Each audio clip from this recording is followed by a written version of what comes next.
I'm in my math practice worksheets packet here, and I'm going to show you how to solve the page. It says lesson 4 exit ticket on page 3.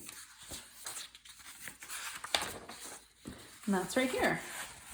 I'm going to use the same strategies that I used on the extended facts worksheet on pages 1 and 2. 5 times 10. Okay, so what I'm going to do is think about how many zeros are in my equation and hope that that matches my answer. 5 times 10 is 50.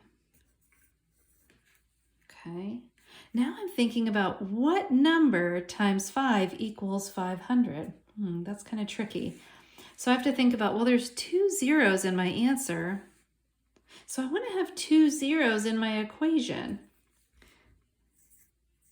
Okay, so how many hundreds times 5 equals 500? 100 times 5 equals 500. Okay, now I'm going to use that to solve this problem. So you can see this problem kind of gave me some ideas for how to solve the next two problems. 5,000 equals what times 1,000? Well, I see the answer to my equation here, even though it's written first, this is still the answer to the equation, has 3 zeros, and I have 3 zeros in my problem. So, okay, I don't need any zeros there. 1,000 times what equals 5,000? Well, I know I need 5 thousands to get to 5,000. So 5 times 1,000 equals 5,000. Now I'm going to do the same. This problem is going to help me solve these two problems. 20 times 2, just double it. That's easy. Okay, now I can do this one. What times 20 equals 2,000? Okay. I see that there's 1 0 here and 3 here. So I think I'm going to need 2 more so that I have 3 on this side to equal 3 on that side. How many hundreds times 20 equals 2,000? Well, I just want to have 1 times 2 equals 2. So it'll be 100 times 20 equals 2,000. Okay, and then finally I'm going to have my answer first. The product is first. Now I have to find the missing factor.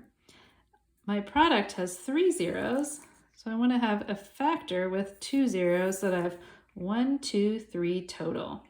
And I know 1 times 2 will equal 2. So that would be 200 there. And then you're going to keep going down here. Use this to help you figure out the other ones. 18 times 100. Okay, well, I'm just going to do 18 times 1 is 18. And then I see 2 zeros. Even though my product is first, I can still solve it the way I usually do.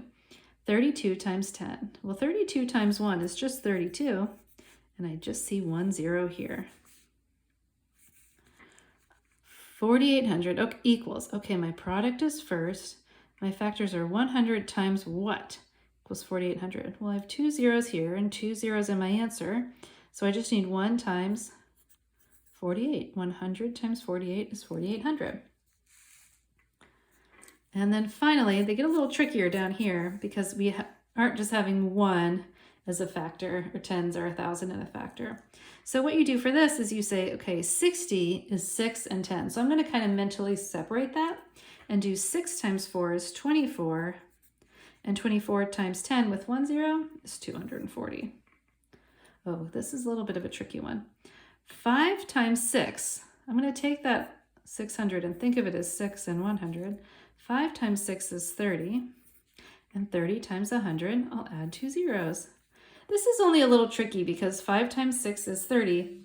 You don't count that as one of the 2 zeros. That was part of the product of 5 times 6, and then you add the 2 zeros and a comma. And then finally, 8 times 5 is 40. And now I have a 1, 2, 3 zeros here, 1, 2, 3, comma. And now you're done.